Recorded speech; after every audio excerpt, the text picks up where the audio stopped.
Bonjour Emmanuel Sarraute, Bonjour. comment allez-vous? Eh bien, ça va plutôt pas mal. Je suis dans une dynamique de projet avec une équipe et ma foi, ça avance bien. Est-ce que vous pouvez vous présenter s'il vous plaît? Alors, je suis Emmanuel Sarraute, je suis un personnage de l'enseignement. J'enseigne depuis 25 ans les arts appliqués. J'ai enseigné en LEP, j'ai enseigné à l'école d'art, j'ai enseigné dans un autre LEP. Et depuis 8 ans, j'enseigne au lycée Victor Anissé. À Et Saint-Pierre. parallèlement, à Saint-Pierre, oui, et parallèlement, j'ai une activité d'éco-design depuis 2003. Et je travaille sur la production d'objets caribéens qui n'aggravent pas la situation de la planète. C'est un petit peu ça mon credo. C'est ça l'éco-design? L'éco-design, c'est le design responsable qui essaye de prendre en compte toute la chaîne de production de l'objet, depuis l'extraction des matériaux jusqu'à la fin de vie de l'objet. Donc à chaque étape, on essaye de voir comment faire en sorte que ça n'aggrave pas ni la pollution, ni les problèmes de recyclage, etc. Donc chaque étape est vraiment analysée et sous-pesée pour faire au mieux. Pourquoi vous êtes enseignant? Je suis enseignant parce que j'ai fait des études de design d'abord. Je suis d'abord designer de formation. Et quand j'ai fait des stages, j'ai préféré, en fait, ça ne m'a pas plu, les stages que j'ai fait en agence. Et donc, j'ai bifurqué vers l'enseignement. Mais la chance que j'ai eue, c'est que après seulement 4 ans d'enseignement en LEP, on m'a proposé d'enseigner à l'école d'art. Et tout enseignant d'école d'art doit produire, doit être un créateur. Et donc, du coup, dès 2002, c'est-à-dire 4 ans après le début de ma carrière d'enseignant, j'ai commencé à créer des objets.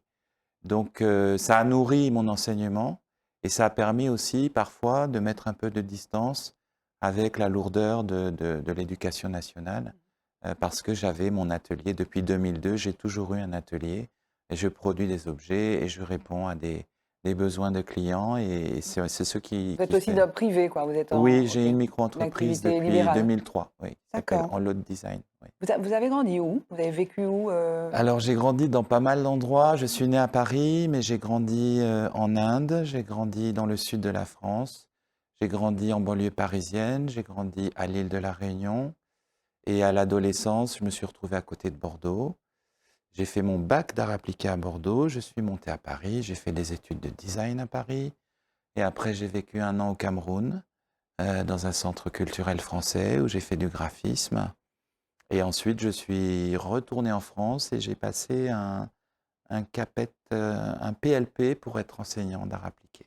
En fait, vos parents sont d'où? Ils sont Alors, ma mère était de Paris, Oui? métropolitaine, et mon père est martiniquais, né à Fort-de-France. D'accord et vos attaches par rapport enfin votre lien à la Martinique, c'est par Je votre suis père? venu en Martinique à 28 ans. Je n'y D'accord. étais jamais venu. Et c'est moi qui ai décidé de venir. Je n'ai pas eu de pression familiale. Mmh. J'étais venu pour découvrir le pays de mon père et j'y suis resté. Et c'est devenu le mien et j'ai pas mal voyagé dans la Caraïbe et j'aspire à voyager encore plus, quoi. Donc je suis allé plusieurs fois à Cuba, Mmh. en Guyane, en Guadeloupe bien sûr, en Dominique. Et j'aimerais aller au Brésil, j'aimerais Vous êtes un aller... voyageur. Oui, je suis un voyageur, oui, oui, je suis... Pourquoi? Et parce que au départ, j'ai suivi la famille et la Oui. famille, c'était ma mère et elle était voyageuse. Et j'ai eu la chance de faire un voyage assez rare, de voyager de Paris à Pondichéry en Inde en bus Waouh! avec une bande de babacools dont ma mère faisait partie. Et on s'est retrouvé dans une cité sans argent qui s'appelle Auroville et qui existe toujours aujourd'hui, qui est une espèce d'utopie de micro-société, Quel âge vous aviez? de 3 ans et demi à 5 ans. Waouh! Ouais. Et puis on est rentré après. Ma mère m'a demandé si je voulais rentrer avec elle ou pas. Je dis oui, maman, je veux rentrer avec toi. Donc à 28 ans, vous êtes arrivé en Martinique, vous Ouais. avez posé vos valises et vous y êtes et vous enseignez, vous transmettez? Je transmets, j'aime ça, j'aime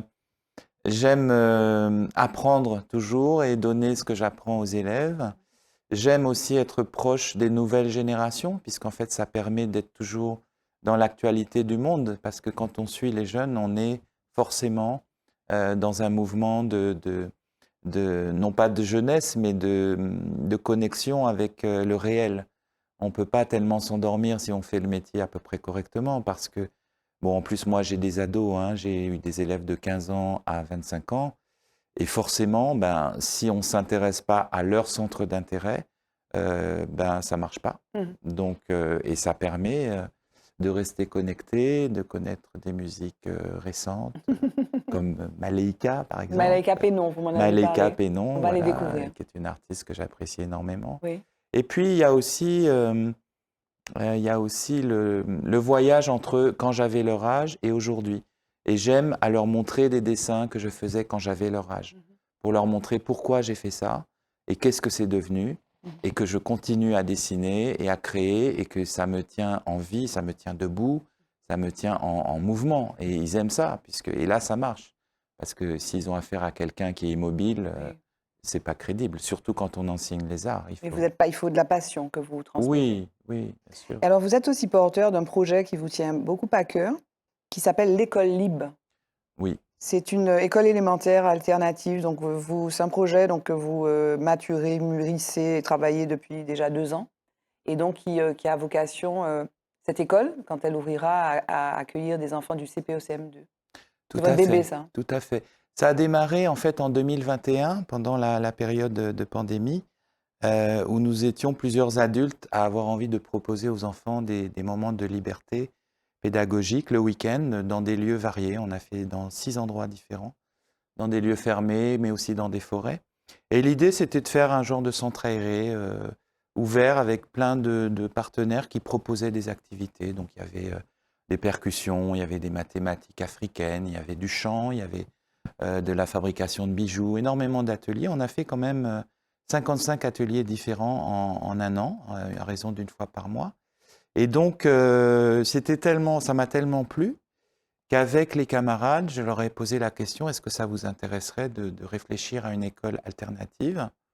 Donc, ils m'ont dit oui sur le principe. Et après, moi, j'ai demandé à mon établissement et au rectorat d'avoir un mi-temps pour me pencher sérieusement sur le projet. Et donc, en mars 2022, j'ai obtenu un mi-temps pour la rentrée 2022. Et donc, aujourd'hui, ça fait 2 ans que je travaille dessus. Et donc là, on en est, après avoir fait des formations, après avoir construit le projet, rédigé le projet, réuni une équipe. On est très bien accompagné. On est accompagné par une structure qui s'appelle Kaléidoscope, qui est spécialisée dans l'accompagnement des structures d'économie sociale et solidaire, menée par Corinne Concy, et également par Kaléidosphère avec Claudine Zozor, qui nous donne des éléments de travail sur la communication non violente, la gouvernance dynamique, donc des outils qui vont nous permettre, dans notre structuration et dans notre enseignement, d'apporter des fonctionnements différents aux jeunes. Précisément, c'est quoi le constat? Ça part d'un constat? Alors le constat, il y a plusieurs problématiques, on va dire. Si je devais en retenir 3, je parlerais d'abord du stress qu'on construit de plus en plus jeune pour les élèves, à mon sens.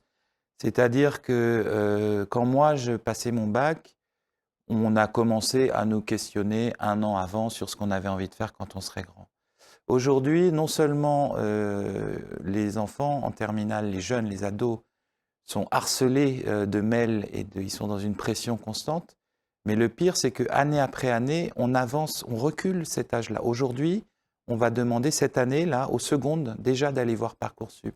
Et en fait, moi, je sais bien, quand j'avais 15 ans, je ne savais pas ce que je voulais faire de ma vie. Et c'est normal qu'à 15 ans, on ne sache pas, on cherche. Et même à 18 ans, on ne sait pas des fois.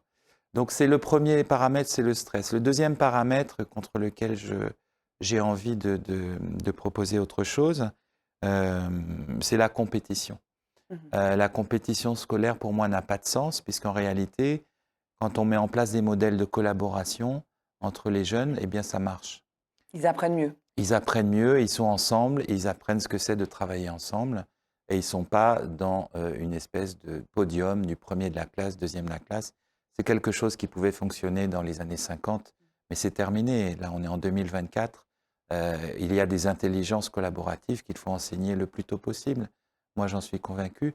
Et le troisième axe, c'est le saucissonnage du temps, qui n'est plus adapté aux nouvelles générations. On ne peut plus imposer à des jeunes de se déconnecter toutes les heures avec un nouvel enseignant, avec un nouveau savoir, je pense qu'il faut, en tout cas c'est ce qu'on va proposer, il faut proposer un thème maximum par jour.